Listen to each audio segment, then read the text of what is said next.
pagi menjelang siang kita bisa beberapa orang dari guru yang khusus mengajar kelas 10 jam 5.06 ini bisa menghadiri pertemuan kita pada siang ini dalam rangka sosialisasi budaya positif dari calon guru penggerak di SMA 1 Bukit Tinggi.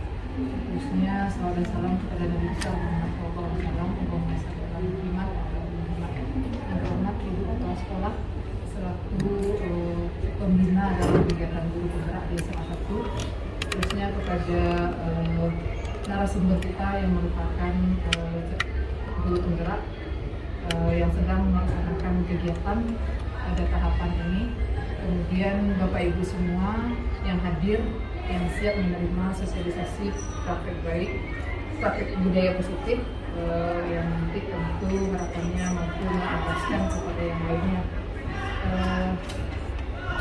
Dalam kegiatan ini dilakukan kepada kepala sekolah bahwa kita ada sekitar 15 orang untuk menerima sosialisasi budaya positif dari CDP kita, dan ini berlangsung jam 5 dan 6, berarti nanti jam setelah menjelang sholat zuhur.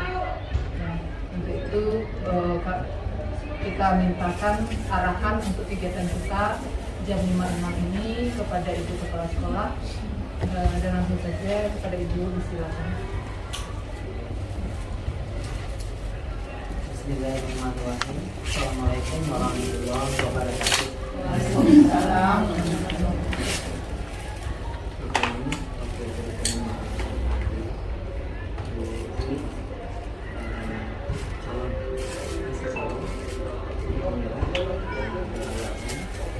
Ibu dan bapak-bapak yang mengajar kelas 10 yang berkesempatan hadir di ruangan ini pada hari ini. Alhamdulillah, ini kita dapat berkumpul di ruangan ini untuk mendengarkan penyampaian dari Ibu Eva ini, yaitu sosialisasi budaya positif. Sesungguhnya kegiatan ini adalah kegiatan kita di SMA, tapi karena ibu dan bapak yang lain mengajar, kita untuk tahun ini kita ikuti dulu sebanyak ini. Sebenarnya semua guru harus mendengarkan, ini kan budaya positif untuk semua kita. Untuk kali ini mungkin baru kita, mudah-mudahan budaya positif yang disampaikan Bu Wik nanti bisa juga kita imbaskan kepada teman-teman kita yang lain yang tidak mengikuti pada hari ini. Demikian, terima kasih atas inisiatif Bu ini dengan teman-teman untuk acara ini. Terima kasih. Wassalamualaikum warahmatullahi wabarakatuh. Untuk imam. Terima kasih kepada Ibu Kepala Sekolah. Dan seterusnya Bapak Ibu sebagaimana arahan tadi, kita akan mengikuti kegiatan ini, kemudian kita insyaallah adalah orang-orang yang diberi amanah untuk menjelaskan kepada kawan-kawan kita yang lain sesuai dengan waktu yang tersedia pada saat ini. Kemudian kegiatan kita adalah berada di bawah pimpinan moderator setelah ini, di mana moderator kegiatan ini adalah Bu Juni Serta. Untuk itu, untuk kegiatan pembuka kita tutup saja dengan mengucapkan alhamdulillahirrahmanirrahim, dan waktu seterusnya diserahkan kepada moderator kegiatan bersama dengan narasumber. Assalamualaikum warahmatullahi wabarakatuh.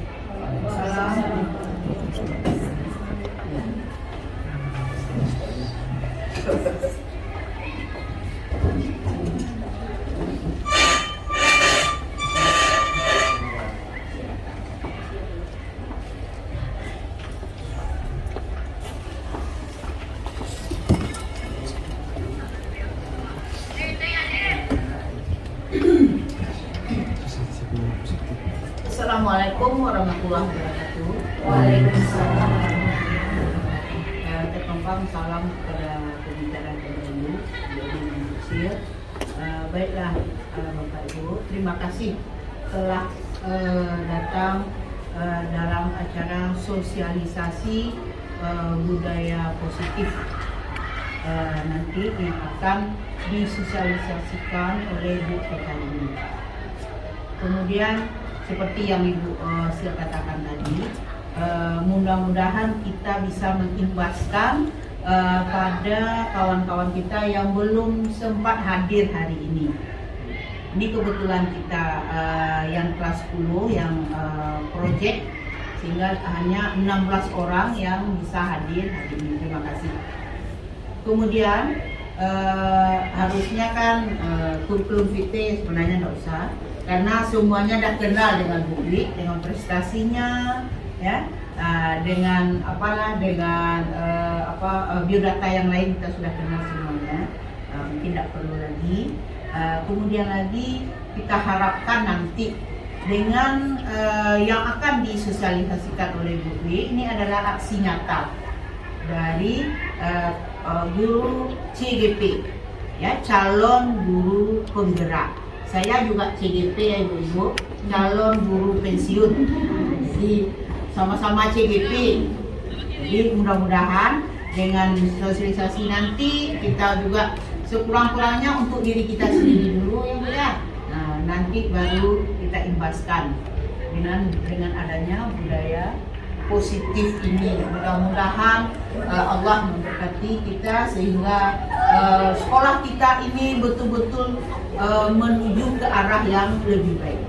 Untuk seterusnya kita silakan sama Ibu Dwi untuk menjelaskan bagaimana tentang budaya positif. Bismillahirrahmanirrahim. Assalamualaikum warahmatullahi wabarakatuh. Waalaikumsalam warahmatullahi wabarakatuh. Pertama sekali saya mengucapkan terima kasih kepada Ibu Moderator, kemudian juga kepada Ibu Kepala Sekolah dan juga kepada Ibu ini dan yang sudah membuka kegiatan kita. Terima kasih juga sudah memberikan kesempatan kepada saya untuk bisa mensosialisasikan dan mengimbaskan apa yang sudah kami dapatkan beberapa waktu yang lalu. Untuk informasi Bapak dan Ibu, bahwa ini sebenarnya adalah modul 1-4. Jadi sebelum ini ada 3 modul yang sudah kami pelajari sebelumnya. Jadi kalau total modulnya itu ada modul 3. Kalau sekarang kami sedang dalam mempelajari modul 2.2. Di modul 1.1 pertama sekali kami mempelajari tentang bagaimana merubah mindset kita memahami tentang filosofi Ki Hajar Dewantara. Karena saya mungkin dari Jawa, masih ada darah Jawanya Bu, kita bilangnya Ki Hajar Dewantara. Nah, di mana di sana Bapak dan Ibu kita menyadari bahwa bagaimana kita sebagai seorang pendidik yang akan menuntun anak didik kita menuju keselamatan dan kebahagiaannya dengan menuntun mereka sesuai dengan kodrat alam dan kodrat zamannya. Nah, itulah peran kita nantinya sebagai pendidik yang tahu bahwa ibaratnya kalau kita ingin menghasilkan suatu padi yang berkualitas, tentunya kita akan merawat padi tersebut, memilih bibitnya yang unggul, dan bagaimana mengusahakan menyayangi padi itu, merawatnya dengan baik sehingga nanti menjadi padi yang berkualitas. Nah, mungkin yang selama ini saya juga terus terang Bapak Ibu, selama ini yang tahunya kita anak itu lahir sebagai kertas kosong dengan kita yang bertugas dengan untuk mengisinya. Nah, tapi ternyata anak itu lahir memang sudah ada potensinya masing-masing. Mereka bukan lagi hanya sebagai kertas kosong yang nanti kita akan menuliskan bagaimana pengalaman hidup mereka di sana, tapi tidak. Kita menggali potensi mereka yang sudah ada menjadi anak yang berprestasi.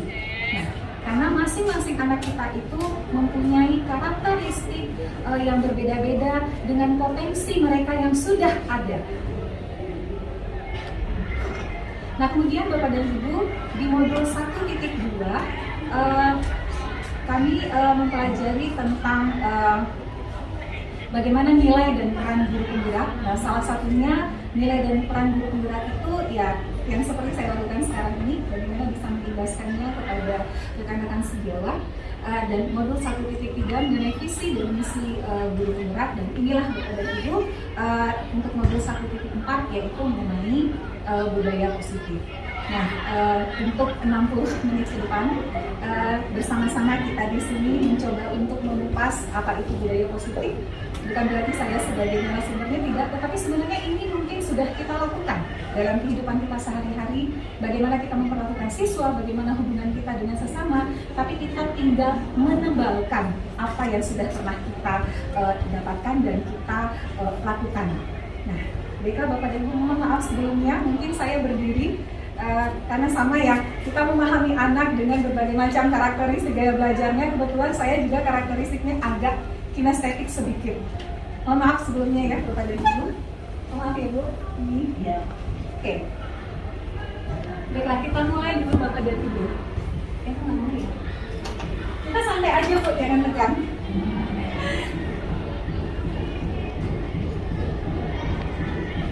Nah, apakah Bapak dan Ibu bisa membaca di depan apa yang tertulis di depan sana? Setuju atau tidak Bapak dan Ibu sekalian? Hukuman dapat mendisiplinkan anak. Bagaimana pendapat Bapak dan Ibu? Setuju. Oke. Keep dulu ya. Keep dulu jawabannya. Memberikan penghargaan dapat meningkatkan motivasi belajar anak. Setuju.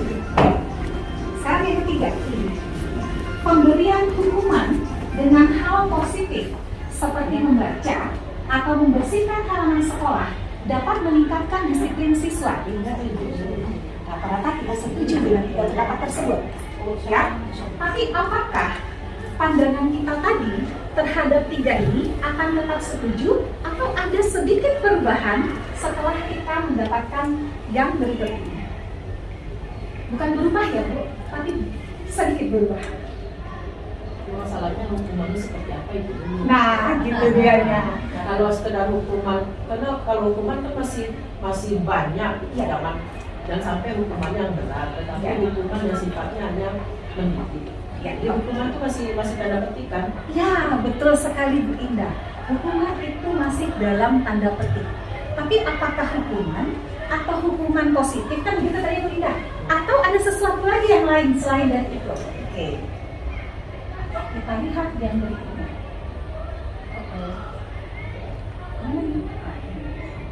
Sekarang ada istilahnya yang dikatakan dengan disiplin positif. Oke, sekarang kita main dulu ya Bapak Ibu. Cari pasangan yang sepadan. Yang sepadan lah ya. Oke, Bu Eni berdua ya. Bu Indah berdua. Ini kan ini Oke, Bu Liza berdua. Nah, Bu Rini sama Bu F boleh. Bu Rini sama Bu F boleh. Ya, Bu Rini dengan Bu F. Nah, Bapak dan Ibu, Pak Fahri sama Pak Rudi. Ya, oke. Nah, dia apa-apakan Bu, itu nama apa Bu? Ada kepalan.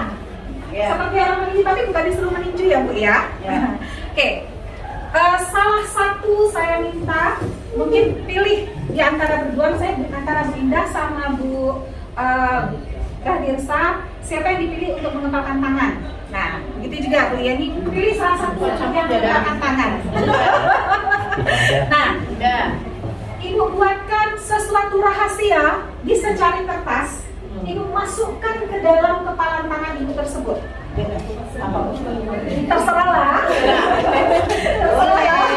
Apa kira-kira Ibu? Apa boleh tidak harus sesuatu rahasia, pokoknya adalah sesuatu yang Ibu ingin berusaha supaya jangan sampai tahu rangko apa yang ada di dalam kepalan tangan awakku. Seperti itu kira-kira. Nah, oke, ini salah satu antara Bu Titin dengan Bu Sia. Kalau itu dikasih hukum beda.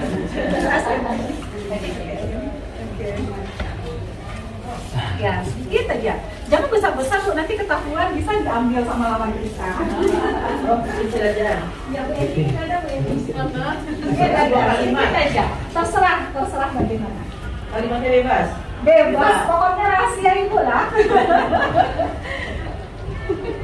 Nggak ada cluenya Bapak tentang apa? Nggak ada Bu. Pokoknya rahasia Ibu. Nah, terus? Logikanya gimana Bu? Sekarang ini rahasia siapa? Indah. Ya. Indah. Logikanya Bu, kalau itu Ibu masukkan ke dalam kepalan tangan Ibu, Bu Rahdirsa ingin mengupayakan supaya Ibu mengambil yang ada di dalam kepalan tangan Ibu Indah. Ya. Apa yang akan Bu Indah lakukan? umpetin. Oke, sekarang kita coba 1 menit ya. Ya. Siapa yang bisa mengambil apa yang ada di dalam kepalan tangan Ya. lawan mainnya, saya akan berikan hadiah. Oke, saya mulai ya. Dimanipulasi. Oh, tidak boleh dimanipulasi. Waduh. Tidak boleh manipulasi. Tidak boleh manipulasi. Tidak boleh manipulasi. Wah, saya bunyinya salah tadi ya. Oke, kita mulai. 3, 2, 1.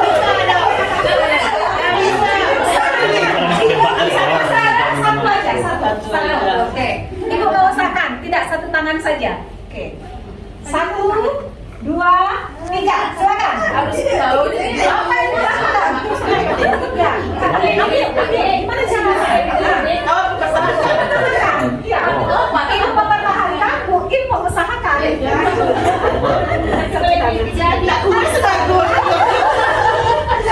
mempertahankan, Ibu mengusahakan.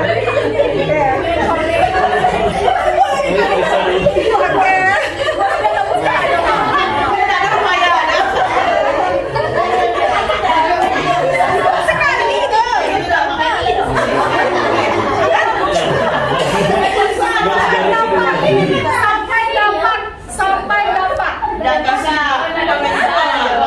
Nih kalau orang damai itu wajar. Sampai dapat. Apa yang dia nyemi? Apa yang dilakukan? Sampai dapat.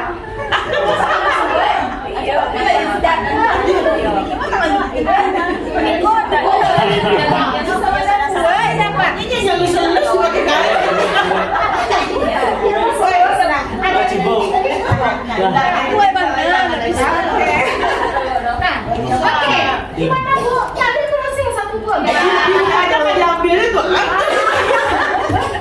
Oke, ternyata tidak ada yang berhasil 1 gol. Iya. Tapi ada kemungkinan berhasil nggak Bu? Ada. Kenapa? Upaya kurang. Oke, mengapa tidak berhasil? Upayanya kurang. Oke, andai berhasil, mengapa bisa berhasil? Berusaha dengan sekuat tenaga. Berusaha dengan sekuat tenaga. Iya. Dengan berbagai cara. Nah, oke, Bu, kalau begitu sebenarnya kontrolnya tuh sama siapa? Sama yang mempertahankan atau yang mengusahakan? Yang mengusahakan. Kedua-duanya. Iya, yang Coba mengusahakan pikirkan yang kembali. karena begini, karena kita lihat juga dulu kira-kira di mana kekurangannya ini sehingga dia bisa buka ini kan. Atau ini karena kekuatannya atau karena beli dia kan berbeda-beda. Tapi memang karena baru pertama kita nggak tahu gitu. Gimana? Nggak bisa juga. Iya. Andai misalnya dapat sama lawannya, Ya. berarti kan ada usaha, Ada usaha. interaksi antara yang mengusahakan dengan Dengan- yang mengupayakan, Iya. gitu ya, Iya. mempertahankan dari mengupayakan. Iya. Berarti kontrol sebenarnya itu supaya bisa terambil atau tidak terambil itu sama siapa? Gitu. Sama yang Intinya sama siapa kontrolnya? megang. Sama yang megang. Sama yang megang nggak Bapak Ibu? Iya. Sama yang megang kan? Ya. Kalau misalnya agak kurang kontrolnya sedikit, apa akibatnya? Terambillah barangnya sama yang mengupayakan, ya kan? Ya. Kalau kontrolnya kuat, maka pasti tidak akan bisa, karena Mbak Indah kontrolnya kuat, iya kurang tadi kontrolnya kan ya? Maksudnya tuh nggak bisa ya? Nah, tapi intinya apa? Intinya adalah kontrol dari orang yang memegang rahasianya tadi, supaya tidak ada satupun yang bisa mengetahui apa yang ada di dalam genggamannya.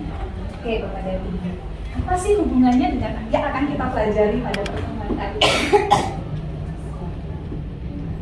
Nah, tadi Bapak dan Ibu paham sekali kan bahwa kontrolnya tergantung kepada siapa? Kepada Yang megang. artinya apa Bapak dan Ibu? Kontrol diri itu pasti ada pada setiap diri kita. Kontrol diri itu siapa yang mengatur? Diri kita sendiri. Gak ada orang yang bisa mengatur kontrol diri kita. Nah, contohnya Bapak dan Ibu, misalnya bisa gak guru mengontrol murid?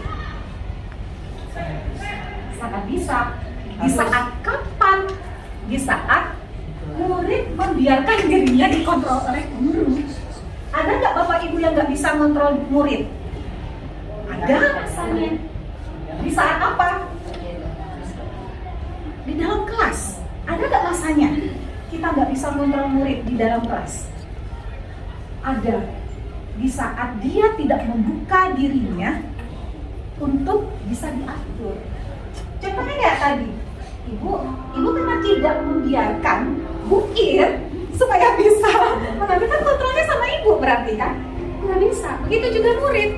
Di saat murid kita bisa mengontrolnya, itu kenapa? Karena dia membiarkan. Mungkin dia tahu saya tak berdaya di depan ibu Radirsa, katanya begitu kan? Nah, artinya ada kontrol dirinya yang waktu itu tidak bisa dia kuasai. Dan ada masanya kontrol dirinya mungkin dia bisa menguasainya sehingga dia tidak, ya itu mungkin ada murid yang melawan. Nah, jadi itu salah satu ilustrasi di saat kapan guru bisa mengontrol murid. Artinya dia membiarkan ada orang lain, orang luar yang bisa masuk untuk mengatur dirinya. Nah, kemudian ilusi lainnya, kritik akan membuat orang merasa bersalah. Bahwa kritik dan membuat orang merasa bersalah itu dapat menguatkan karakter. Benar nggak kira-kira Bapak dan Ibu? Pernah nggak kita melakukan hal tersebut di dalam hubungan interaksi kita? Ya, pada saat kapan? Ya pada saat bisa kita mengkritik seseorang atau mungkin mengkritik karya anak dan mereka bisa menerimanya. Salah satunya itu bisa menguatkan karakter dari orang yang menerimanya. Seperti mungkin ingat waktu kita di belakang belajar tentang Joe mindset ya dengan Pak Iman ya Bu ya. Nah, itu salah satunya. Nah, setelah itu bahwa semua penguatan positif dan efektif itu pasti akan bermanfaat bagi siapapun, bukan hanya bagi kita, bagi siswa dan bagi orang-orang yang ada di sekitar kita. Nah, dan ilusi bahwa orang dewasa memiliki hak untuk mengatur bagaimana jalan hidup yang akan dipilih. Nah, oke, Bapak dan Ibu, kita lihat untuk lebih jelasnya yang berikut ini.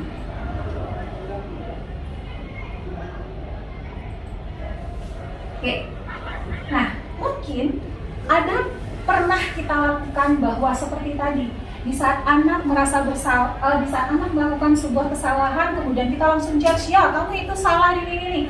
Artinya di sana kontrol kita itu sangat penuh kepada siswa kita, gitu ya. Sehingga dia menerima semua kesalahan apapun yang kita sampaikan kepada mereka. Tapi sesungguhnya siapa sih yang memiliki kontrol itu? Apakah siswa saja, atau kita, atau kedua-duanya? Sekarang Bapak dan Ibu ada dua teori. Teori yang pertama dinamakan dengan stimulus respon, kemudian yang kedua adalah teori kontrol atau pilihan. Kita lihat perbedaan atau di antara kedua bentuk ini, mana sih yang sering kita lakukan di antara kedua bentuk tersebut. Mungkin ini kurang jelas saya bacakan ya Bapak Ibu, mohon maaf. Nah, pertama, di stimulus respon kejadiannya adalah kita mencoba mengubah orang agar berpandangan sama dengan kita. Itu kegiatan yang dalam bentuk stimulus respon.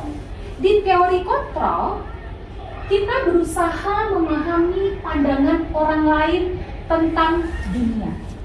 Apa responnya tadi di saat Bapak dan Ibu melakukan tarik-menarik tadi? Kira-kira itu lebih ke stimulus respon di saat apa?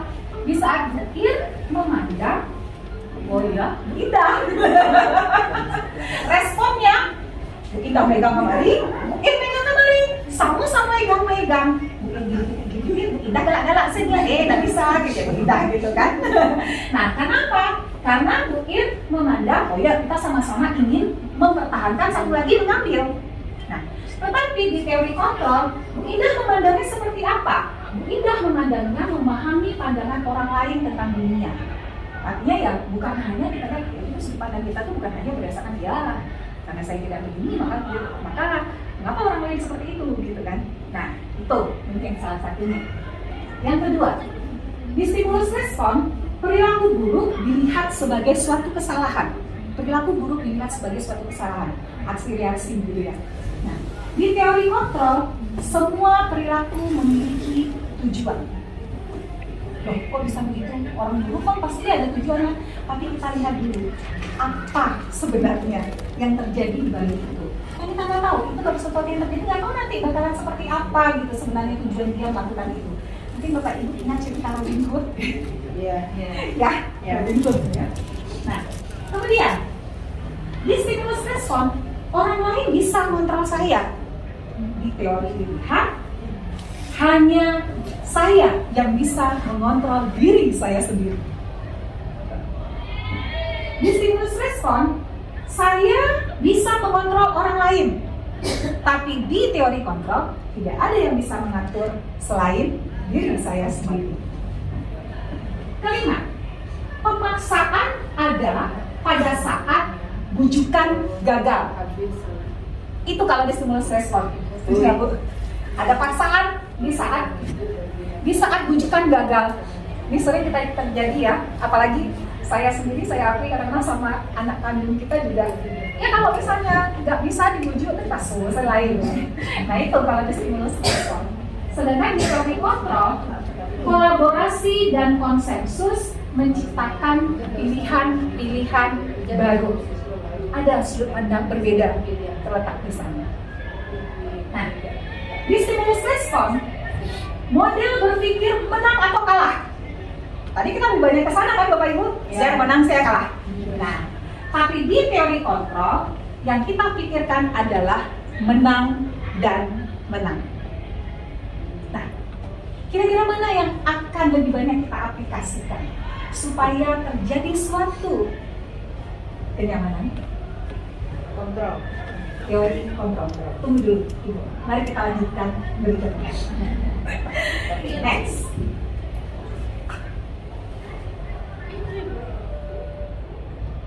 Nah, dari teori kontrol tadi, kita hubungkan dengan apa yang kita dapatkan pertanyaan pertama. Masih ingat tadi Ibu apa itu? Hukuman. Hukuman. Hubungannya sama apa? Sama disiplin. Pasti hubungannya nanti ada itu dengan teori kontrol. Nah, apa kira-kira Bapak dan Ibu? Disiplin harus ada. Seperti yang kita ketahui bahwa disiplin itu berasal dari bahasa Latin yang artinya adalah belajar. Di mana makna dari kata ini berkonotasi dengan disiplin diri dari murid-murid Socrates dan Plato. Kalau saya tidak salah katanya ada aturan, maka ikuti aturan tersebut. Kan begitu ya, kira-kira ya Bu ya. Nah, disiplin diri itu perlu sekali. Karena itu yang akan membuat orang akan menggali potensi dirinya menuju sebuah tujuan dengan apa yang dia hargai. Nah, tapi dalam budaya kita, makna kata disiplin itu telah berubah menjadi sesuatu yang sepertinya menakutkan. Ada hukuman, ada sesuatu aturan dilanggar karena tidak mematuhi disiplin, maka Anda dihukum, gitu kan? Nah, itu konotasi yang terjadi di masyarakat kita. Nah, jadi sebenarnya yang disiplin itu seperti apa? Disiplin itu sebenarnya adalah, nah kita lihat bagaimana pandangan dari Ki Hajar Dewantara. Begini Bapak dan Ibu, berdasarkan dari pemikiran beliau dalam konsepsi keteladanan di Sikap Merdeka, ini dia cetakan kelima tahun 2013 halaman 4 seperti ini, mungkin salah satu buku rujukan yang perlu juga rasanya kita miliki, bahwa ternyata di mana ada kemerdekaan, disitulah harus ada disiplin yang kuat. Sungguh pun disiplin itu bersifat self-disiplin, disiplin dari diri sendiri, yaitu kata kita sendiri yang mewajibkan kita dengan sekeras-kerasnya. Tetapi itu sama saja, sebab jika kita tidak cekap melakukan self-disiplin, disiplin diri sendiri, wajiblah penguasa lain mendisiplin diri kita. Dan peraturan demikian itulah harus ada di dalam suasana yang merdeka. Ini bahasanya agak tinggi ya Bapak Ibu. Karena Ki Hajar Dewantara itu kan dia seorang penulis ya. Penulis selain beliau adalah pendiri dari Taman Siswa, beliau dulunya juga adalah penulis ya Mbak ya, kalau nggak salah ya. Politikus juga, jadi bahasanya tinggi, beliau itu ningrat dengan bahasanya yang halus, jadi kadang-kadang kita mesti mengulang-ulang gitu membacanya. Nah, kalau saya di sini memaknainya, disiplin itu harus datangnya dari dalam diri kita. Motivasinya itu dari dalam diri kita. Tapi di saat kita tidak sanggup, maka kita butuh ada orang-orang yang di sekitar kita untuk membantu mendisiplinkan diri kita dengan adanya aturan-aturan yang ada. Nah, oke Bapak dan Ibu. Jadi sudah ada nampak sedikit benang merahnya. Sedikit-sedikit dari ya, belum nampak kali ya Bu ya? Belum nyambung ya? Tunggu sebentar. Nah, kalau begitu Bapak dan Ibu, apakah disiplin itu konotasinya seperti yang dikatakan tadi? Ya, disiplin itu haruslah berupa disiplin yang positif. Disiplin positif yang seperti apakah nantinya? Disiplin positif yang akan kita kembangkan tentunya disiplin yang mengarah kepada kontrol diri yang dimiliki oleh masing-masing individu yang bersifat positif, sehingga kalau datangnya dari dalam diri, motivasi internal muncul dari dalam dirinya, tentu tidak akan susah karena itu nantinya akan berubah menjadi suatu kebiasaan. Kebiasaan yang akhirnya akan berubah menjadi suatu karakter yang kuat. Karakter yang kuat akhirnya menjadi apa? Menjadi suatu budaya. Dan ketemu ya Pak? Nah, itu tujuannya. Nah, jadi disiplin positif yang bagaimana? Salah satunya adalah yang mengaplikasikan nilai-nilai baik yang kita kenal dengan nilai-nilai kebajikan. Ya, nilai-nilai kebajikan, yaitu sifat-sifat positif manusia yang merupakan tujuan mulia yang ingin dicapai oleh setiap individu. Nah, nilai-nilai tersebut bersifat universal, lintas bahasa, suku bangsa, agama, maupun latar belakang. Nah, inilah nanti yang akan kita terapkan kepada anak-anak didik kita, yang tentunya tujuannya adalah menciptakan profil pemuda Pancasila. Ya. Profil pelajar Pancasila, udah panjang ini aja ke depan, udah pemuda aja semuanya. Ya, profil pelajar Pancasila. Nah, yang kenapa itu Bapak dan Ibu. Nah, sekarang Bapak dan Ibu, ya, nah ini dia. Seperti yang disampaikan oleh Diane Boson, ya, salah satu dari ahli psikologi berkebangsaan Amerika, dengan mengaitkan nilai-nilai kebajikan yang diyakini seseorang, maka motivasi intrinsiknya akan terbangun sehingga menggerakkan motivasi dari dalam untuk dapat mencapai tujuan mulia yang diinginkan. Anak didik kita tentu tidak serta-merta mereka tujuan akhirnya hanya mencapai kesuksesan saja, tanpa dibarengi oleh karakter yang kuat. Nah, itulah Bapak dan Ibu, kita ingin membantu, menuntun mereka menuju keselamatan dan kebahagiaannya. Nah, Bapak dan Ibu, sedikit referensi. Kira-kira apakah nanti nilai-nilai kebajikan yang akan kita tanamkan kepada anak didik kita? Kalau semua itu kan sebenarnya sudah dirangkum ya dalam profil pemuda profil pelajar Pancasila tadi. Nah, ini sedikit referensi yang kita dapatkan. Nah, mungkin memang ada dari beberapa sekolah, tapi rata-rata ini dari sekolah-sekolah swasta banyaknya. Yang pertama itu dari IDO Primary Years Program. Nah, di sana mereka mengajukan beberapa nilai kebajikan yang harus ditanamkan kepada siswa-siswa mereka, yaitu ada rasa hormat, integritas, mandiri, menghargai, antusias, empati, keingintahuan, kreativitas, kerjasama, percaya diri, komitmen. Sebenarnya sama kan? Tetap 6 profil pelajar Pancasila itu juga. Nah, kemudian ada lagi 9 pilar karakter. Ini yang diamankan oleh Indonesian Heritage Foundation. Ya, cipta Tuhan dan segenap ciptaannya. Kemandirian dan tanggung jawab, kejujuran, amanah, diplomatis, hormat dan santun, dermawan, suka menolong dan gotong royong, percaya diri, kreatif dan kerja keras, kepemimpinan dan keadilan, baik dan rendah hati, toleransi, kedamaian dan kesatuan. Sama juga sebenarnya intinya, Bapak dan Ibu.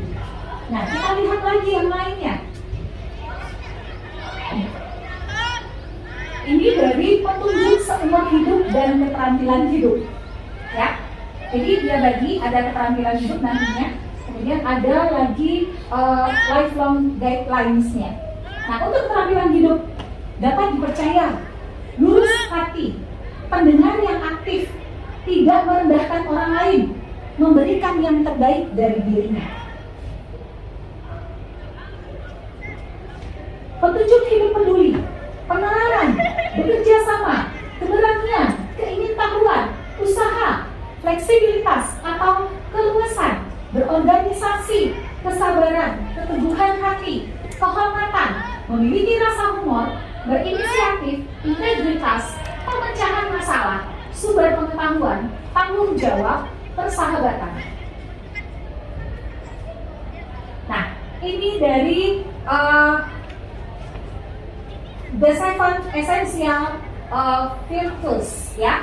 Nah, ada empati, suara hati, kontrol diri, rasa hormat, kebaikan, toleransi, keadilan. Nah, ini banyak nih Bapak dan Ibu. Tapi kalau kita lihat pada prinsipnya hampir sama. Nah, sekarang Bapak dan Ibu, kira-kira dari beberapa yang ini tadi, saya minta tanggapan Bapak dan Ibu. Manakah yang perlu rasanya saat ini kita berikan kepada anak-anak kita? Ya. Oke, ya? Yang pertama dulu integritas. Integritas. Kemudian baru kita kembangkan yang lain lagi. Misalnya apa gitu. Ada berapa, tapi yang paling terakhir saya inginnya empati. Itu ya. Jadi kejujuran yang di atas, boleh bla bla bla di bawah, dan yang terakhir empati. Karena untuk menumbuhkan empati ini memang perlu waktu. Bagaimana dia merasakan yang dirasakan orang. Seperti sekarang ini kita kan ada proyek P5 kan. Nah, secara umum itu sudah ada agak berhasil dijual beberapa hari. Cuma masih ada, belum mulai nampak lagi yang dia secara tak sadar dia gitu buang sampah atau bagaimana, padahal nanti dia pungut lagi. Nah, jadi begitu. Mungkin ada teman-teman yang... Oke, luar biasa, kita kasih applause dulu buat Bu F ya. Oke, Bapak dan Ibu, ada pendapat lainnya? Hampir sama ya, mungkin ya apa yang kita rasakan ya.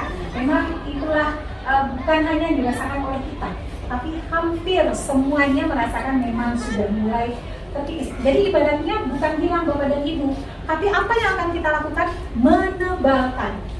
Menebalkan rasa yang sudah ada, rasa-rasa positif itu tadi sudah ada, menjadi benar-benar suatu karakter yang kuat bagi anak didik kita nantinya. Oke, Bapak dan Ibu, kita lanjutkan.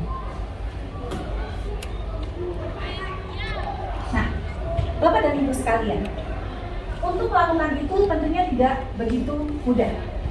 Ada butuh dukungan-dukungan yang lainnya. Ada motivasi tadi yang bilang kan, ada motivasi intrinsik yang datang dari dalam. Nah, ini nih, ada satu lagi, hukuman dan penghargaan seperti yang kita diskusikan tadi. Apa sih hubungannya gitu ya? Nah, kemudian ada satu istilah baru yang mungkin baru didengar. Kalau sebagai orang dunia konseling ini mungkin sudah biasa. Tapi saya terus terang baru juga mendapatkan istilah restitusi ini di dalam kegiatan CGD kemarin. Nah, kita kupas dulu satu persatu Bapak dan Ibu sebelum kita bisa menghubungkannya. Ya, pertama kita lihat dulu dari teori motivasi. Nah, seperti tadi Bapak dan Ibu, motivasi itu kan ada motivasi ya dari luar dan ada yang dari dalam. Nah, ternyata teori motivasi perilaku manusia itu ada memandang 3 bagian. Bahwa pertama, untuk menghindari ketidaknyamanan atau hukuman, maka ada suatu hal yang dilakukan. Apa yang dilakukan? Apa yang akan terjadi apabila saya tidak melakukannya? Apa yang terjadi apabila saya tidak melakukannya? Nah, itu di saat apa? Di saat kita menghindari ketidaknyamanan untuk suatu hukuman. Nah, tadi kan ini berhubungan teori motivasinya bukan teori motivasi yang sendiri ya Bapak Ibu ya, tapi berhubungan dengan disiplin positif tadi. Berarti motivasi yang terjadi di sini adalah motivasi eksternal. Karena dia menghindari supaya tidak terjadi ada hukuman terhadap dirinya. Yang kedua, motivasi eksternal yang berkaitan dengan disiplin tadi. Untuk mendapatkan imbalan dari orang lain atau institusi. Apa yang saya dapatkan apabila saya tidak melakukannya? Banyak anak-anak kita yang juga melakukan hal seperti itu. Bahkan kadang saya juga melakukan hal seperti itu. Nah, dan itu juga masih motivasi eksternal. Kapan disiplin positif itu baru terbentuk dengan baik? Di saat kita bisa menghargai diri kita sendiri. Mengapa? Karena ada satu yang timbul pertanyaan di saat kita bisa menghargai diri kita sendiri, yaitu saya akan menjadi orang yang seperti apa bila saya melakukannya. Itulah motivasi intrinsiknya. Apakah kita melakukan sebuah peraturan itu berdasarkan motivasi eksternal? Mungkin ada kalanya seperti itu. Tapi alangkah baiknya kalau kita melakukannya berdasarkan motivasi intrinsik, datangnya dari dalam diri kita sendiri. Nah, ini nantinya merupakan tujuan dari disiplin positif yang akan kita coba untuk menebalkannya kepada anak-anak didik kita.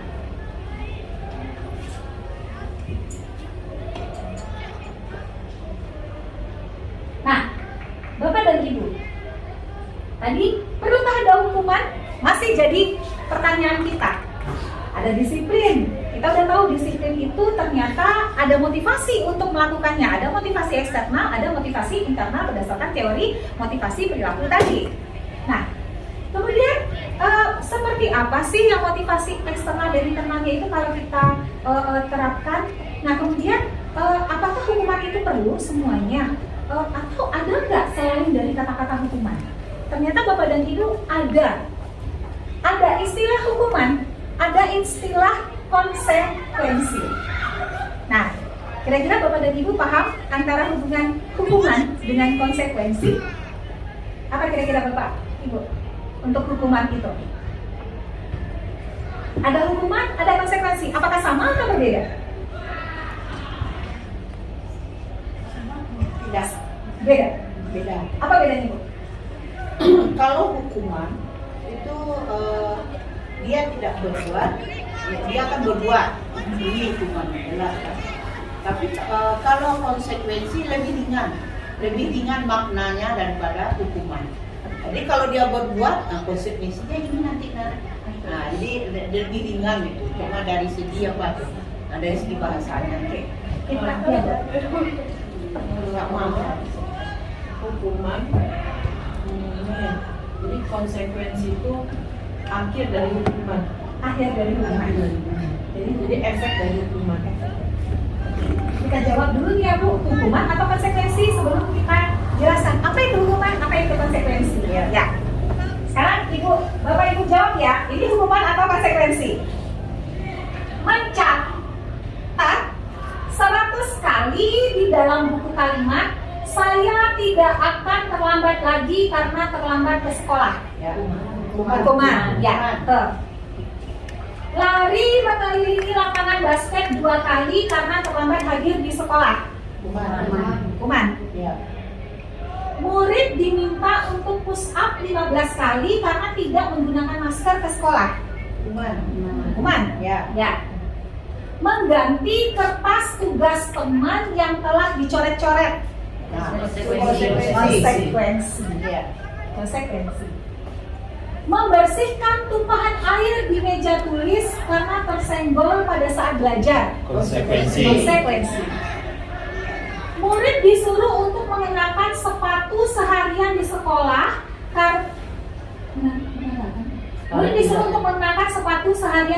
karena tidak mengenakan sepatu hitam. Ini ada sepatu lain mungkin ya.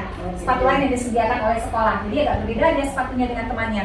Bukan dicopot sepatunya, tapi ada sepatu lain yang menjadi pembeda bahwa dia melanggar sepatu yang tidak boleh sama sepatu. Kira-kira ini gimana Bapak dan Ibu? Menggunakan sepatu yang lain, bukan tidak memakai sepatu. Konsekuensi.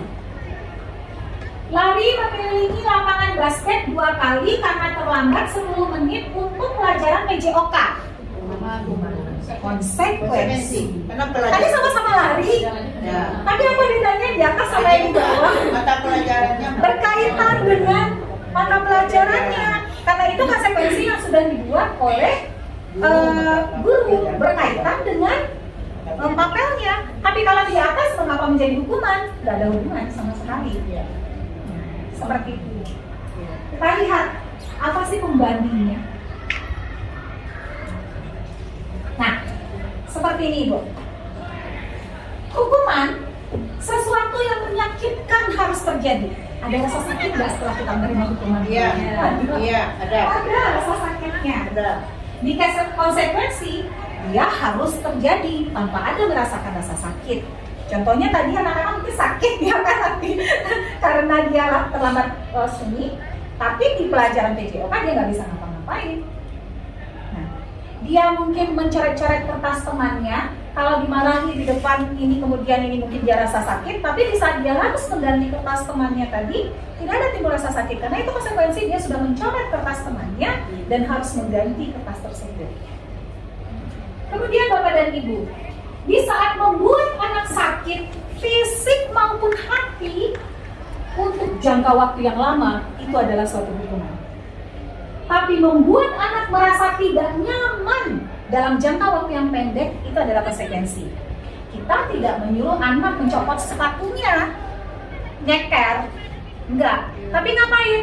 Ada pembeda bahwa dia memang melakukan suatu pelanggaran sekolah, tidak menggunakan sepatu yang dipakai, tapi ada sepatu khusus yang membuat dia berbeda dengan teman-temannya.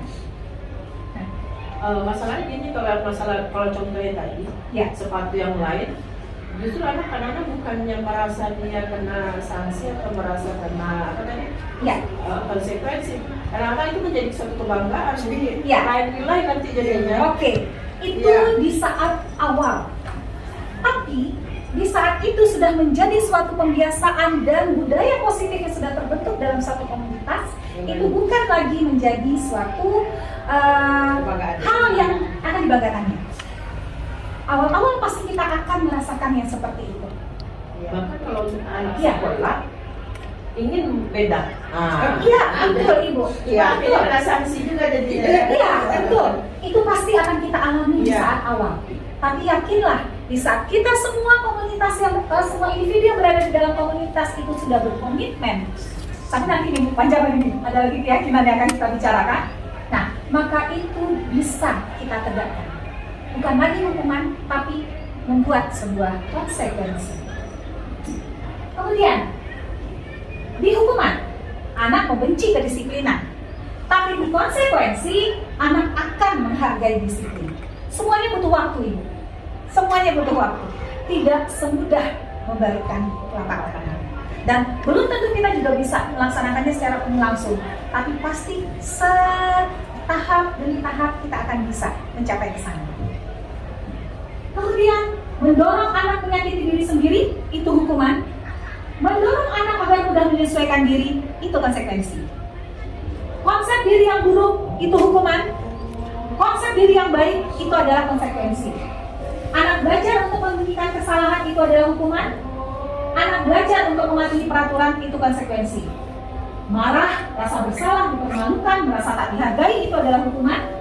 Kehilangan hak, dibuat tidak nyaman, diasingkan untuk sementara, itu adalah sebuah konsekuensi.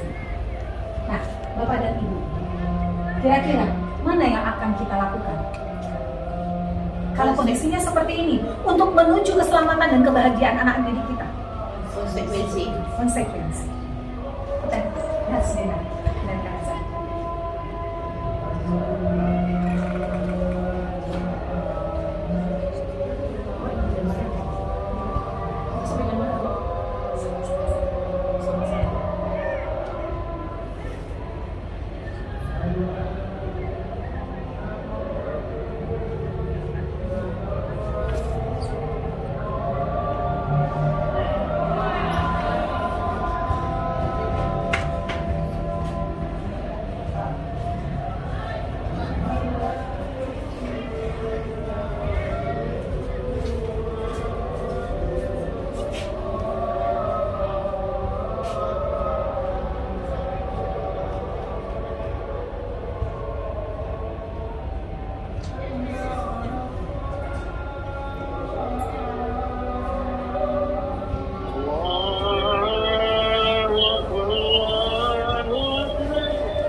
Ibu, restitusi ini adalah bentuk disiplin positif. Ya mungkin tadi kita lebih banyaknya tahu dengan ya kemudian konsekuensi. Ada satu lagi namanya adalah restitusi, yaitu merupakan disiplin positif, di mana di sini proses menciptakan kondisi bagi murid untuk memperbaiki kesalahan mereka, sehingga mereka bisa kembali kepada kelompok mereka dengan karakter yang lebih kuat. Apalagi ini, mereka udah jelas salah, kok malah kesannya seolah-olah nggak apa-apa salah itu, tapi bukan seperti itu juga. Ya, seperti apa sih yang proses restitusi tersebut? Begini Bapak dan Ibu, ternyata hukuman itu memberikan suatu identitas gagal kepada anak didik kita, sehingga kesannya adalah menjadi negatif. Sedangkan untuk konsekuensi dari restitusi itu merupakan suatu hukuman disiplin yang bersifat positif. Tapi kalau konsekuensi itu sifatnya netral. Nah, untuk restitusi sifatnya positif. Tadi konsekuensinya anak yang terlambat, anak yang mencari-cari kertas temannya, konsekuensinya dia harus mengganti kertasnya. Berarti untuk proses restitusinya ada sesuatu yang tertinggal di sana. Apa itu proses restitusinya? Kita mencoba menggali supaya datang dari dalam diri anak, bagaimana dia bisa menyelesaikan permasalahan dia untuk tidak mencari-cari kertas temannya lagi di masa yang akan datang. Ada satu yang tertinggal, yaitu proses restitusinya. Kalau tadi hanya baru sampai konsekuensi, sekarang kita lanjutkan sampai proses restitusinya. Apa ciri-ciri dari restitusi itu? Pertama, bukan untuk menebus kesalahan Bapak Ibu, tapi untuk belajar dari kesalahan. Anak tidak menebus kesalahan dari pencarian kertasnya, tapi dia nanti akan belajar dari kesalahan. Oh ternyata kalau mencari kertas kawannya itu apa akibatnya? Tapi Bapak dan Ibu, ini bukan datang dari luar. Kita yang menggali supaya anak yang menyadari kembali apa kesalahannya, kemudian dia yang nanti memperbaiki kesalahannya itu untuk di masa yang akan datang. Kemudian, apa lagi ciri-ciri restitusi? Memperbaiki hubungan. Restitusi itu berupa tawaran, bukan paksaan, karena datangnya dari dalam diri sendiri. Yang keempat, restitusi menuntut untuk melihat ke dalam diri pribadi. Restitusi mencari kebutuhan dasar yang mendasari tindakan. Restitusi diri adalah cara yang paling baik. Restitusi fokus pada karakter, bukan tindakan. Ini bedanya dengan konsekuensi Bapak dan Ibu. Restitusi fokus pada karakter, bukan tindakan. Restitusi fokus pada solusi. Dan restitusi akan mengembalikan murid yang berbuat salah pada kelompoknya. Nah, untuk lebih jelasnya Bapak dan Ibu, kita lihat contoh kasus dulu.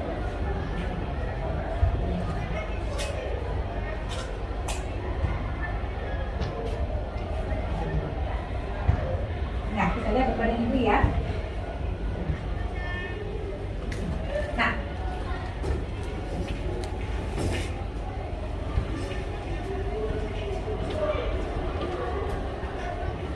sebelum masuk itu Bapak dan Ibu, satu yang tertinggal tadi, ada masalah hukuman. Hukuman itu gimana ya?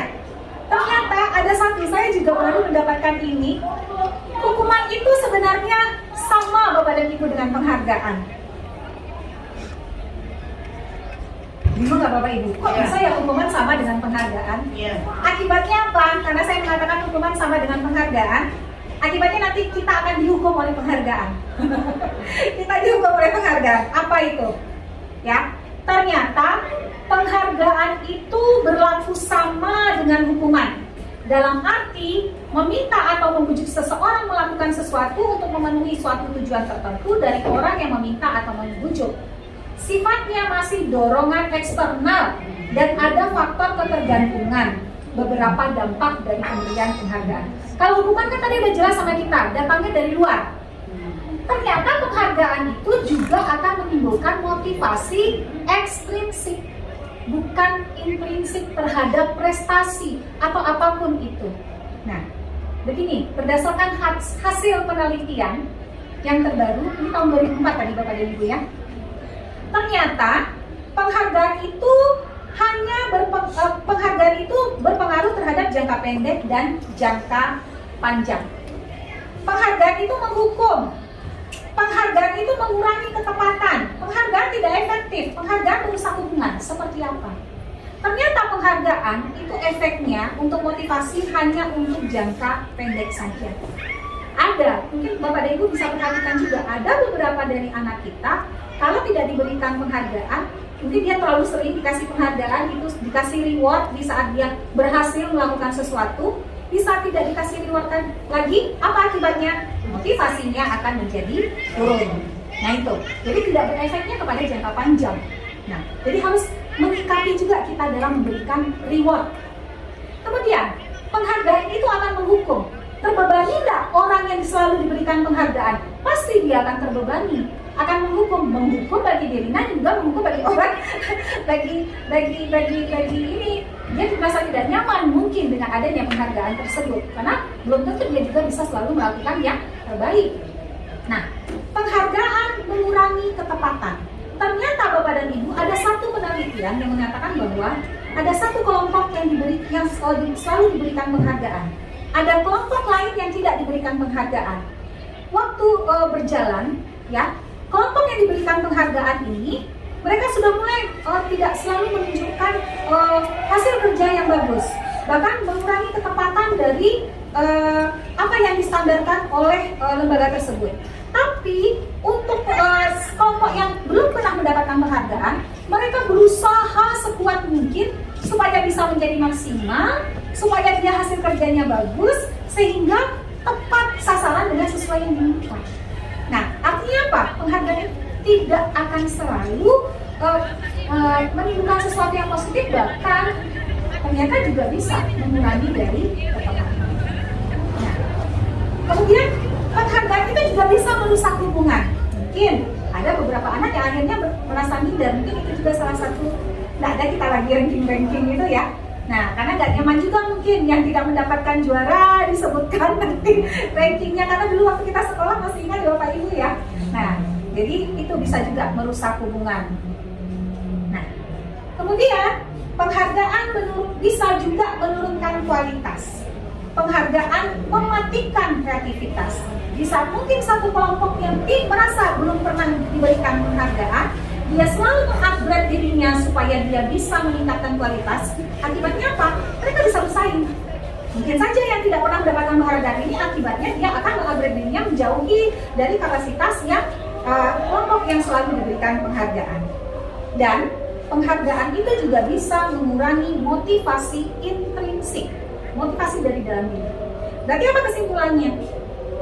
Dalam memberikan reward pun kita harus bijaksana. Tidak harus selalu diberikan reward. Nah, rewardnya seperti apa Bapak dan Ibu? Mungkin bisa seperti ini. Nah, ini kasus ini yang saya rasakan kemarin di kelas saya. Jadi ada satu murid yang waktu itu mungkin saya bilang dia agak susah gitu ya. Maksudnya kalau kawan yang lain 1 kali 2 kali bisa paham, dia butuh 3 kali 4 kali baru paham. Nah, kemudian saya berikan pendekatan kepada dia langsung ya, individu sampai akhirnya dia mengerti. Setelah selesai ujian Bapak dan Ibu, dia mendapatkan nilai 68. Teman-temannya udah pada pulang. Terus dia langsung menghampiri saya. Bu, jangan pulang dulu. Ibu duduk di sana, saya akan selesaikan mana yang saya salah kemarin. Apakah saya akan beri penghargaan? Oh iya, bagus kan? Enggak. Luar biasa, keren. Cukup dengan kata itu saja. Di saat dia butuh, saya langsung berikan, tanpa harus saya expose ke depan orang. Tapi apa dampaknya Bapak dan Ibu? Biasanya dia cuek sama saya. Sekarang asal keluar, Bu, ada yang bisa dibantuin? Ya, saya bantuin adalah. Tidak perlu harus dikasih tahu ke orang banyak bahwa dia bagus, tapi cukup dengan pada saat dia butuh, dengan dia benar-benar dia ingin menyelesaikan tugasnya itu. Awak salahnya di Iko gini kok, Iko yang harus saya perbaiki. Terus dia kasih lihat sama saya, Iko ya Bu, iyo yang Raffi. Hanya itu, tapi itu sudah merupakan penghargaan yang luar biasa bagi dia. Dan efeknya ternyata sampai sekarang masih saya rasakan. Insya Allah mudah-mudahan kedepannya dia akan lebih baik lagi. Jadi termotivasi untuk belajar. Jadi penghargaan harus bijak kita dalam memberikan. Oke. Kemudian Bapak dan Ibu, Maaf ya saya di sini karena ini sudah tidak berfungsi lagi. Nah, seiring dengan itu tadi sudah ada disiplin, motivasi internal intrinsik yang harus kita bangun. Maka kita butuh apa lagi untuk penguatan supaya semuanya ini bisa berpadu? Kita mulai dari kelas kita, yaitu dengan membuat keyakinan kelas. Nah, kalau kemarin kita bikinnya kontrak belajar ya Bapak Ibu di awal tahun ajaran. Nah, ternyata kontrak belajar yang sudah kita buat itu kita tebalkan lagi. Kita tebalkan dengan membuat keyakinan kelas. Mengapa demikian? Kontrak belajar yang kita buat itu belum datang dari dalam dirinya. Ada sesuatu langkah yang mesti kita tebalkan lagi. Ya? Nah, jadi kalau kontrak belajar itu bisa jadi semacam peraturan begitu ya. Nah, seperti apa keyakinan kelas tersebut? Oke, Bapak dan Ibu, kita lihat ilustrasi berikut ini. Mengapa kita memiliki peraturan harus menggunakan helm bila mengendarai kendaraan roda 2? Kan bisa aja kan kita bawa aja motor kita.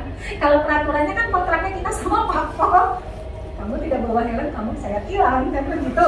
Nah, tapi keyakinan yang datang dari diri kita bahwa kita harus pakai helm di saat menggunakan kendaraan karena kita tahu kalau kita mau bawa helm nanti kalau kita jatuh aspal itu ternyata tidak agar-agar gitu ya. Nah, artinya apa? Kita yakin bahwa itu harus kita patuhi, bahwa itu harus kita yakini. Itu memang benar adanya peraturan tersebut. Nah, kemudian mengapa kita memiliki peraturan 3M, menggunakan masker, mencuci tangan, dan menjaga jarak 1,5 meter? Mengapa kita memiliki peraturan harus datang tepat waktu pada saat mengikuti pelatihan? Nah, itu kan datangnya dari dalam diri kita sendiri, bukan hanya berupa peraturan saja. Untuk mendukung motivasi intrinsik ini, kembali ke nilai-nilai keyakinan yang lebih menggerakkan seseorang dibandingkan mengikuti serangkaian peraturan-peraturan. Itulah alasannya mengapa kita butuh suatu keyakinan kelas, bukan hanya berupa peraturan atau kontrak belajar saja. Nah, Bapak dan Ibu, mungkin kalau kita bisa lihat dari peraturan tadi yang ditebalkan oleh keyakinan kelas, ya, kita mengharapkan nilai-nilai kebajikan tadi akan menjadi sebuah pembiasaan sehingga terciptalah lingkungan positif yang akan membuat sekolah kita menjadi aman, nyaman, lingkungan kita menjadi aman dan nyaman. Nah, itulah yang akan kita ciptakan menjadi sebuah budaya positif. Nah, Bapak dan Ibu, ini kita lihat perbedaan antara peraturan kelas dengan keyakinan kelas. Ini kan sama-sama nih, sama-sama kesepakatan kelas kedua-duanya, sebelah kiri dan sebelah kanan. Yang di sebelah kiri ini Bapak dan Ibu datang tepat waktu, mengucapkan salam, menjaga kebersihan sekolah, berdoa sebelum dan sesudah kegiatan, aktif dalam pembelajaran, tertib. Nah, ini berupa apa Bapak dan Ibu kira-kira, keyakinan atau peraturan? Peraturan kelas, kontrak belajar kita sama siswa. Tapi bagaimana yang bentuknya seperti keyakinan kelas? Kami, guru dan murid yang saling menyayangi. Itu kesepakatan kita di dalam kelas. Yang kedua, kami murid yang semangat belajar. Yang ketiga, kami murid yang peduli dengan teman-teman. Keyakinan kelas itu gak perlu banyak, tapi dilaksanakan dan diyakini oleh semua anggota kelasnya untuk bisa diaplikasikan dalam kehidupan. Bagaimana Bapak dan Ibu? Kira-kira sudah mulai nampak kesininya? Ya? Nah, ini yang kemarin kita lakukan di kelas E4. Pertama sekali sama seperti biasa ya, kita buat seperti kita membuat kontrak belajar kemarin. Kita minta dulu masing-masing siswa, kita buat berkelompok, kemudian minta mereka untuk membuat apa kira-kira nilai-nilai kebajikan atau mungkin peraturan-peraturan yang mereka inginkan datang dari dalam diri mereka sendiri. Setelah itu mereka nanti menyusunnya dan mereka mempresentasikan di depan kelas. Nah, tentunya dari keyakinan-keyakinan yang mereka buat tadi pasti ada irisannya. Nah, irisan tersebut kita kumpulkan ya sampai menjadi nilai-nilai kebajikan apa yang akan kita yakini di dalam kelas. Nah, kemudian setelah tahu bahwa itu keyakinan yang disepakati, maka kita rubah lagi bahasanya. Kalau mungkin tadinya mereka mengatakan bahwa dilarang lari-lari, dilarang berebut pada saat guru sedang mengajar. Nah, bahasanya mulai kita rubah menjadi arah yang lebih positif. Kita ganti menjadi saling menghargai di saat ada yang berbicara. Nah, kira-kira seperti itu. Nah, kemudian kita tebalkan perilaku mereka terhadap apa yang sudah diyakininya tadi. Kita pisahkan. Di sini kan ada dua bagian. Bagian yang kanan itu kira-kira apa aja tindakan yang menunjukkan. Kemudian bagian kiri apa saja kira-kira tindakan yang tidak menunjukkan. Nah, itu nanti didiskusikan sampai akhirnya lahirlah keyakinan kelas. Nah, kemudian Bapak dan Ibu, selanjutnya kita akan lihat kebutuhan dasar manusia dan dunia yang berkualitas. Nah, tadi mengapa sampai ada restitusi, mengapa ada disiplin, itu kan ada hukuman, berarti ada sesuatu yang dilanggar. Sesuatu yang dilanggar itu kan berarti ada sesuatu yang tidak sesuai dengan kontrol dirinya, ya. Nah, mengapa Bapak dan Ibu? Karena ada kebutuhannya yang belum terpenuhi. Nah, sekarang kita lihat.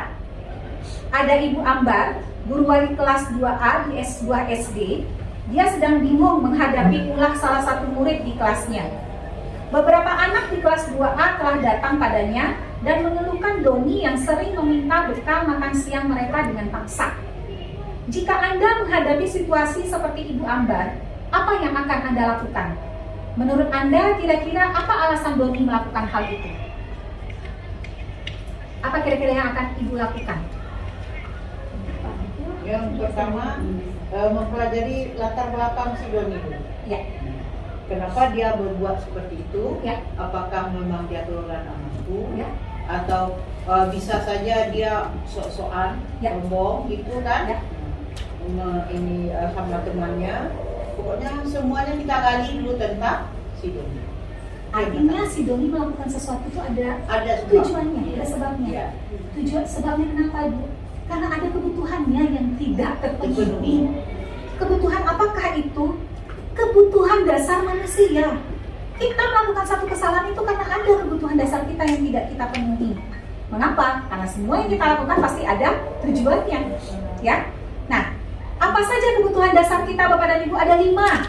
Pertama, untuk bertahan hidup.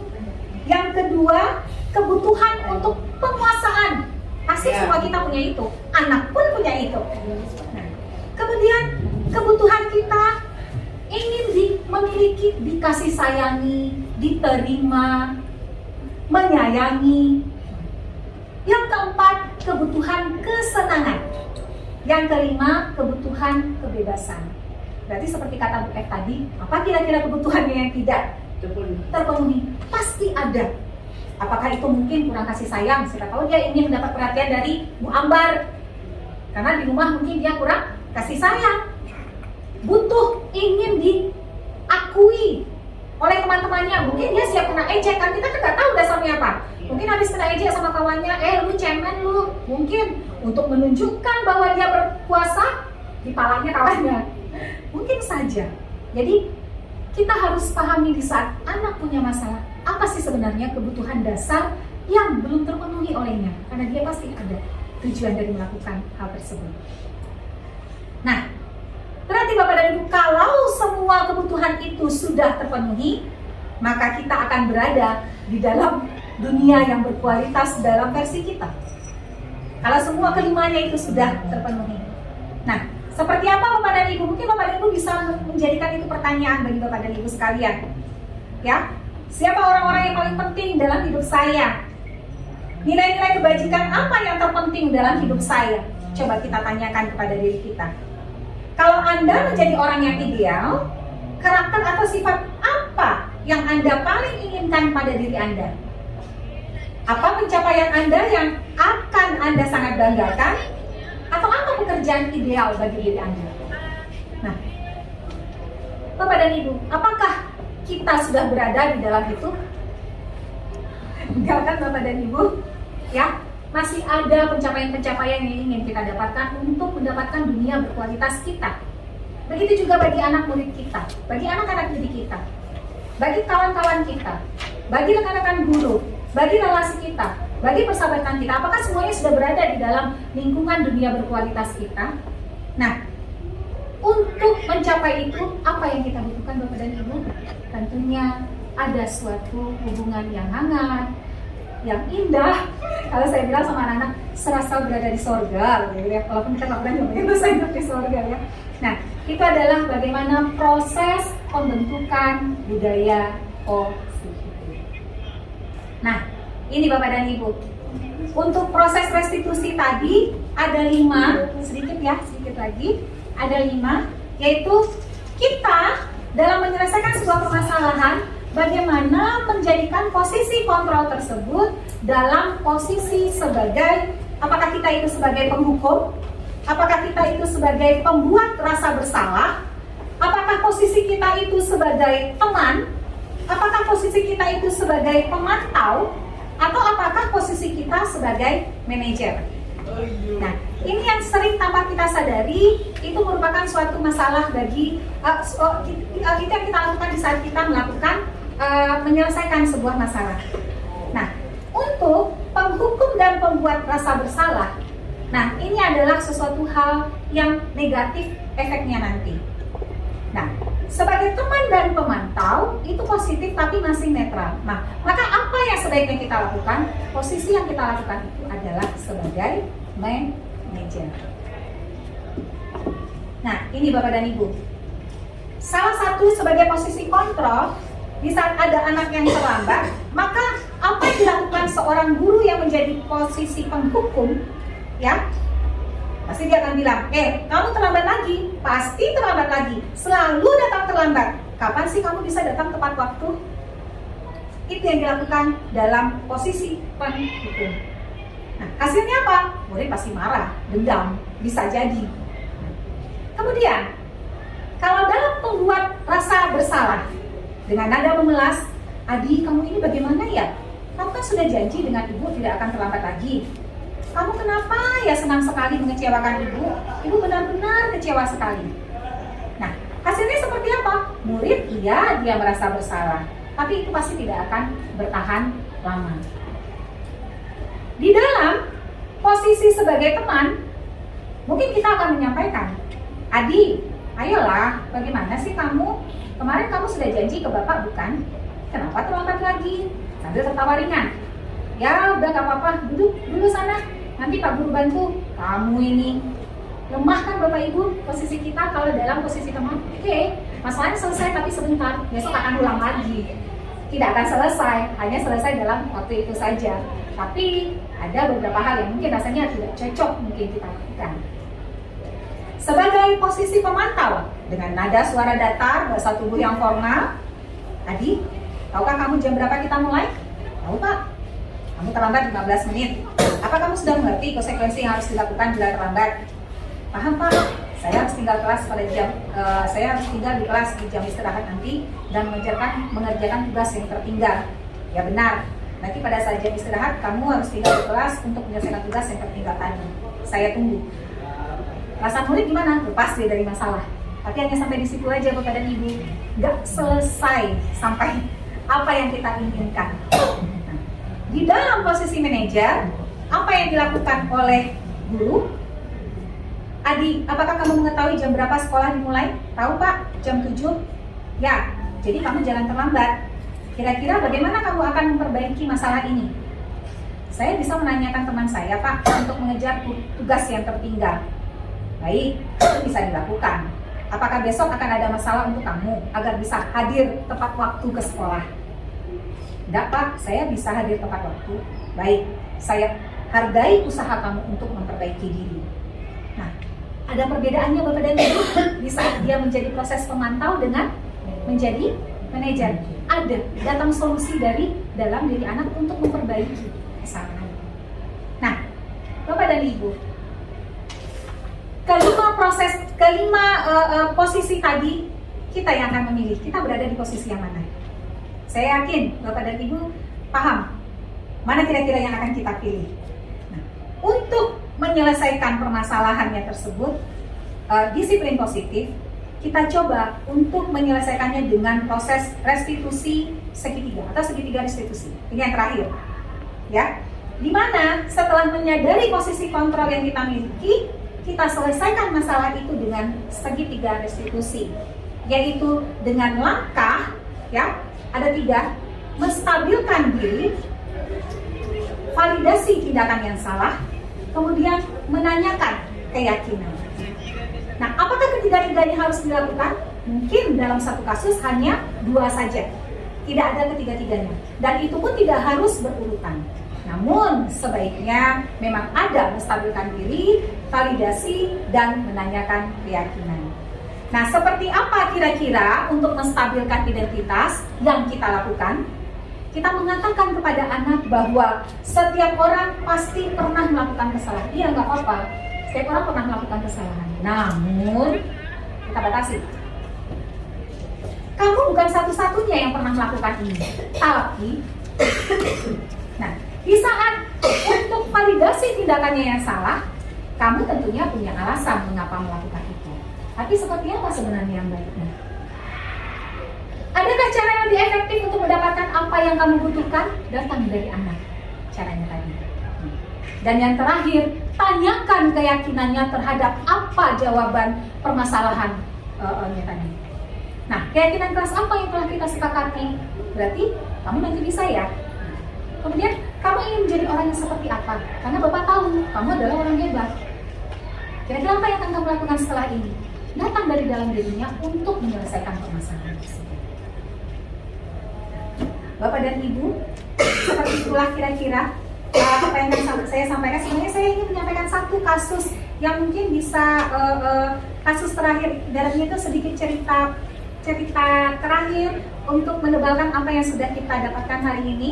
Ya, sedikit saja. Pada satu hari Anto dan Dino sedang bermain bersama di lapangan basket. Tiba-tiba mereka terlibat dalam sebuah pertengkaran adu mulut. Dino pun menjadi emosi dan mengadakan kontak fisik, menarik kemeja Anto dengan kasar sampai 3 kancingnya terlepas. Pada saat itu guru piket langsung melerai mereka dan membawa mereka ke ruang kepala sekolah. Ibu Suti sebagai kepala sekolah berupaya menenangkan keduanya, terutama Dino. Dino, sepertinya kamu saat ini sedang marah sekali. Mendengar itu, Dino pun mengalir bercerita tentang kesalahan hatinya. Ibu Suti pun melanjutkan bahwa membuat kesalahan adalah hal yang manusiawi dan bahwa mempertahankan diri adalah hal yang penting. Namun, meminta Dino memikirkan cara lain yang mungkin lebih efektif karena saat ini Dino berada di ruang kepala sekolah. Ada pembatasannya. Disadarkan dia kembali. Ya.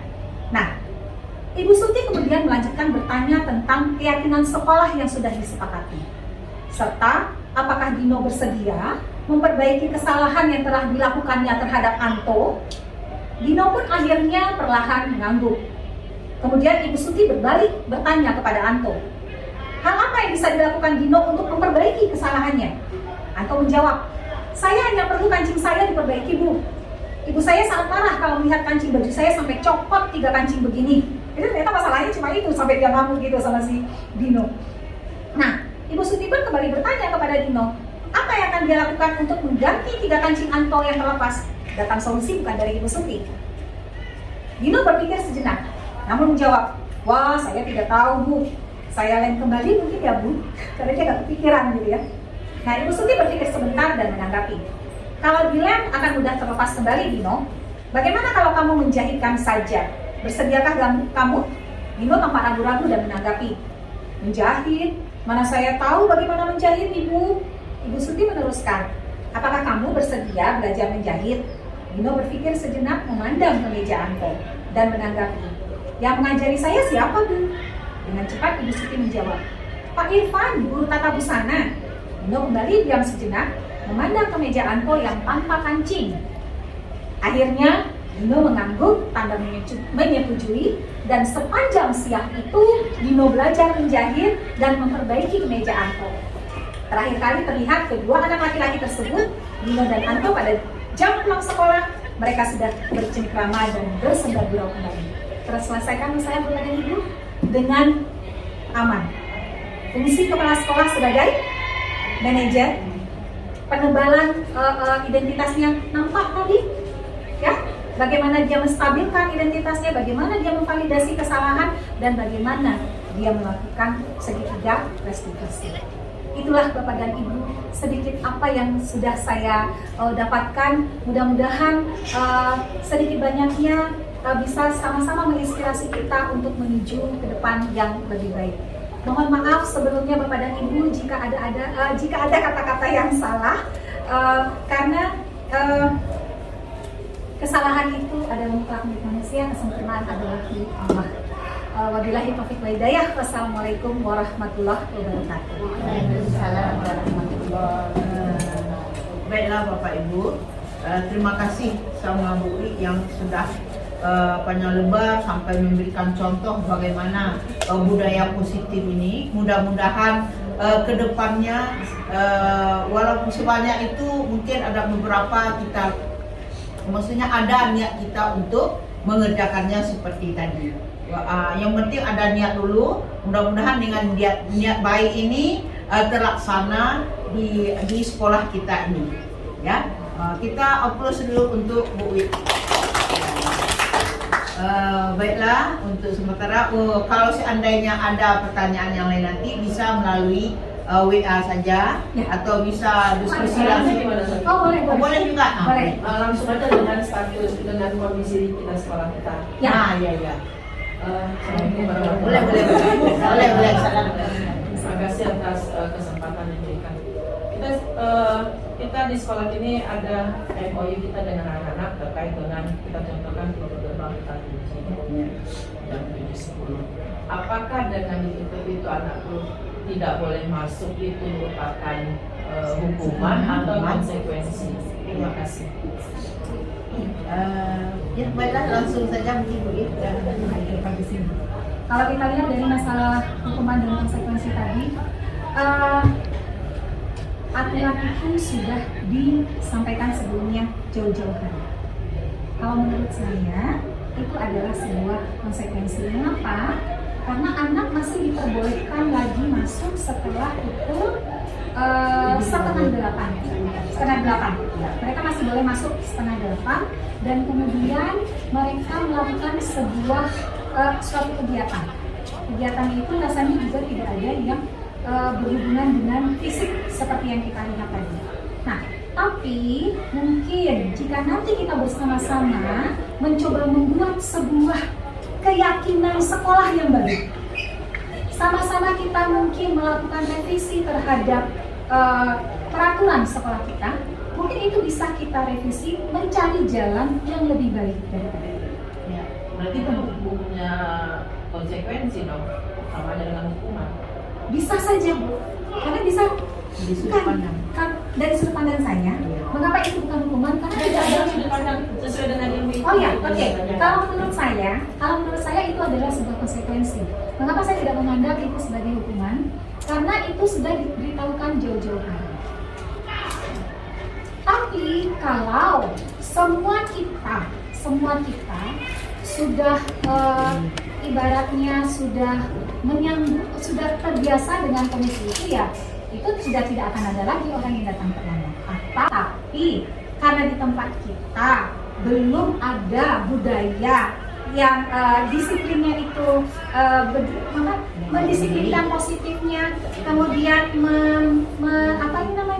budayanya itu belum terbentuk dengan baik, menyadari bahwa tidak datang terlambat, datang tepat waktu, itu belum terbentuk dengan baik. Mungkin kita butuh itu. Mengapa? Seperti kata Ki Hajar Dewantara tadi, di saat disiplin diri belum datang dari dalam dirinya, maka butuh ada faktor eksternal yang mengkondisikan supaya dia bisa mendisiplinkan diri. Nah, berangsur-angsur jika ini sudah terbentuk budayanya dengan baik, mereka menyadari tuh jam 7:10 gerbang sudah kunci. Mungkin bisa nanti diangsur-angsur. Akibatnya nanti tidak ada lagi kekhawatiran kita, anak-anak kita akan datang terlambat. Semuanya akan datang tepat waktu. Jadi untuk sementara itu merupakan konsekuensi. Berarti sama dengan konsekuensi juga kalau seandainya diberangkat. Iya. Contohnya. Ya. Kita sebenarnya dalam sekolah ini sebenarnya proses pembudayaan semuanya. Ya. Cuma mungkin caranya yang mengatasinya. Ya. Sama dengan ketika di sekolah kita, kalau kita sudah membiasakan diri atau membudayakan diri ketika ada tugas tidak kerjakan dengan cepat atau dengan tepat waktu, itu sama halnya sebenarnya dengan masalah datang sekolah. Jadi apakah kayak model mudah juga ribut tentang apa segala macam, itu sebenarnya kan pembudayaan juga. Terima kasih Bu Indah tanggapannya. Mudah-mudahan dengan apa yang kali ini itu mungkin bisa menginspirasi kita untuk menuju sesuatu yang lebih baik di masa yang akan datang. Ya, terima kasih ya sekali lagi Bu Indah, Bu Wi, dan terima kasih untuk semuanya. Mudah-mudahan apa yang akan kita lakukan sudah ada niat, mudah diridai Allah Subhanahu wa Ta'ala.